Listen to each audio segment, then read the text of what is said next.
Hawakan mo. Ubusin mo lahat. Anong masakit sa'yo? Ito po yung mata ko, minsan yung batok. Sige, tapon mo ng tapon. May namatay sa inyo, di ba? Yun yung sinabi ko sa'yo kanina, nakita ko sa mata mo, naintindihan mo? Kasi hindi ko alam, sabi mo, inunahan na kita kasi mas maganda uunahan ko na kayo, di ba? Kaya tinanong kita, nagbentilador ka ba? Kasi may nakita kong ventilador. Sinabi mo, oo. Nag-isip ka, may patay. May patay sa paligid mo na hindi mo namamalayan. Kaso, tama nga yung nilabas sa pangitain ko. Ibig sabihin, totoong may patay. Wala pang 40 days, di ba? Opo. Hindi ko naman malalaman yung kung hindi ipinakita ng Diyos sa akin, di ba? Opo. Sige, tapon. Magseryoso ka magtanggal ng sakit mo. Tawag yan, spiritual, ha? Lahat ng nararamdaman mo, pati yung mga tumataas sa balahibo mo, sa tuhod mo, lahat itapon mo. Hindi lang pirmis ang ulo, buong katawan mo na, isama mo na para isang gamutan lang ng Panginoon. Tapon mo, pati likuran mo, kung masakit balakang mo, etc., tiyan mo, etc. Sikmura, bahala ka. Kung anong sumasakit sa'yo, hindi lang yan. Isama mo na lahat, pati puno ng tenga mo, mata mo, bibig mo, lahat, tenga, tapon, palitan. Nililinis yan, nililinis ng spiritual yan. Masakit pa ba ito nasa daliri mo? Opo. Itong kabila. Hindi po. Pag huminto tong sakit, ha? Wala na yan, ha? Lalamig yung katawan mo, ha? Pag lumamig yung katawan mo, sabi mo sa akin, ha? Ibig sabihin yun, wala ka ng sakit, ha? Lilinaw na yung mga mata mo, pero huwag kang didilat hanggang wala akong sinasabi kasi yung mata mo, lilinis, ano yung ko ba, dadasalan ko pa, ha? Para luminaw at mawala yung panlalabo ng mata mo. Ano yan eh, hindi lang kapon nangyari yan. Unti-unti na yan nangyayari. Kaso nga lang, ngayon mo lang talaga, kahapon mo lang na ano, Na masakit na talaga. na hindi mo na kayang tiisin.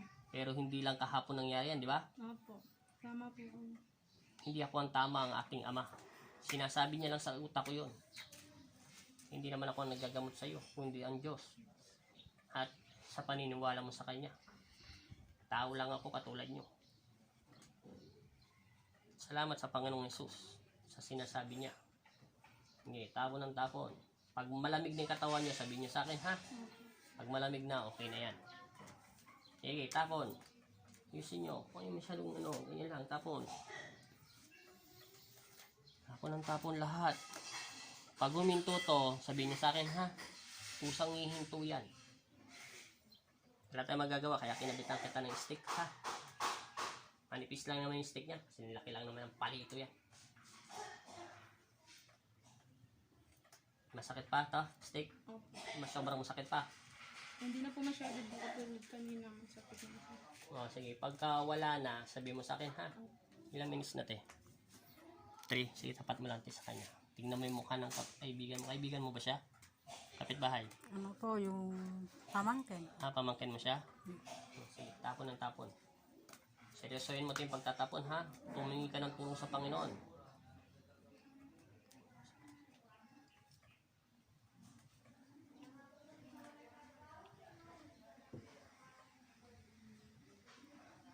Konti na lang tayo. Sige. Anong bumababa sa katawan mo? Init, lamig. Parang init po tsaka konting lamig. Sige, ipagpatuloy mo. Konti na lang yan, te. Naghahalo na yung init at lamig. Opo. Sige, tapon mo ng tapon. Tukutin mo yung mga mata mo, ha? Yung palad mo. Idikit mo yon, sabi mo, parang ano yan, kamay ng Panginoon. Isipin mo yung kamay yan, eh, hindi mo kamay. Kamay ng Diyos yan, ha? Isipin mo, hiniram ng Diyos yung kamay mo at binasbasan niya to, ha? Itapon mo. May pag-ibig ang pagtatanggal niyan. Ibig sabihin, tinatanggal mo ang lahat ng negatibo sakit ang nararamdaman mo sa katawan mo. Kung hindi ang Panginoong Kristo, sa ngalan ng Pong Jesus Nazareno ang naghahari sa iyo, naintindihan mo? Ang Diyos lamang ang isipin mo, walang iba. Hindi. Pumirmis ka lang kung nasaan ka, ha? Huwag kang papasok dito dahil wala ka naman sakit dito. Walang sakit dito sa bahay namin. Doon ka lang. Konti na lang, te, di ba? Hindi na masyado. Huminto ka. Ibaba mo yung paa mo. Ako lang, ha? Akin yung kamay mo. Hindi, ganyan lang. Huwag kang didilat. Pasok nyo lang yan. Kabila. Pirmis mo lang. Pirmis. Kayain mo ako. Panginoong Jesus, Panginoong Yesus. Amang Nazareno. Huwag mo na kayo sumandal, te. Amang Nazareno. Amang Nazareno. Ako po sino? Sino ka? Ako po si Emelita Paner.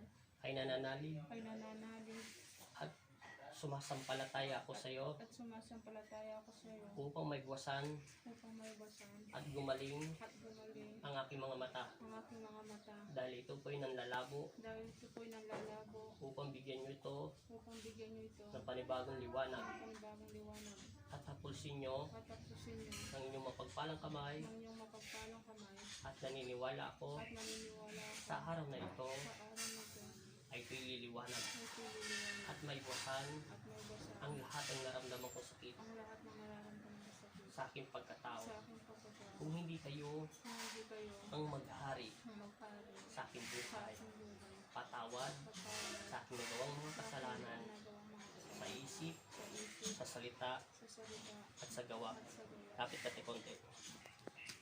Amen. Amen. In Jesus' name, In Jesus' name, sa pangalan ni sa Jesus, pangalan ni Jesus. Amen. Amen. Ikit lang.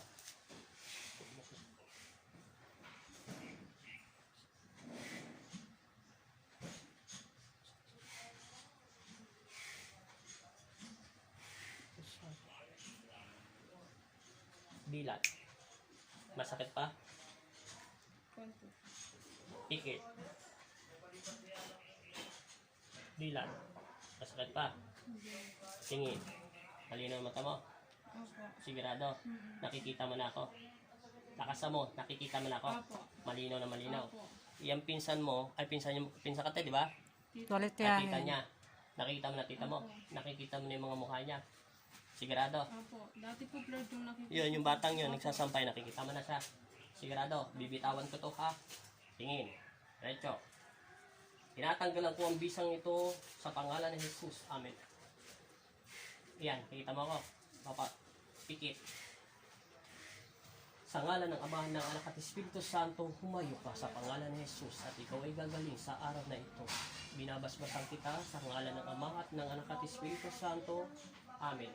Luwalhati sa Ama at Espiritu Santo. Amen. Dilat. Nakita mo ako. Malinaw. Masakit pa ulo mo. Hindi na po. Sigurado. Tsaka yung bato po pa natanggalan. Nawala ni sakit ng batok mo. Sige, tumayo ka. Tayo. Pagpag mo yung sakit mo. Ganun mo. Sige, iangat mo yung katawan mo. Pati yung kabila. Sige, igalaw mo leg mo. Masakit. Hindi na po. Yung mata mo. Hindi na rin po. Nakikita mo yon. Opo. Maliwanag na. Iyan. Ako, nakikita mo. Opo. Yan tita mo, nakikita mo. Opo.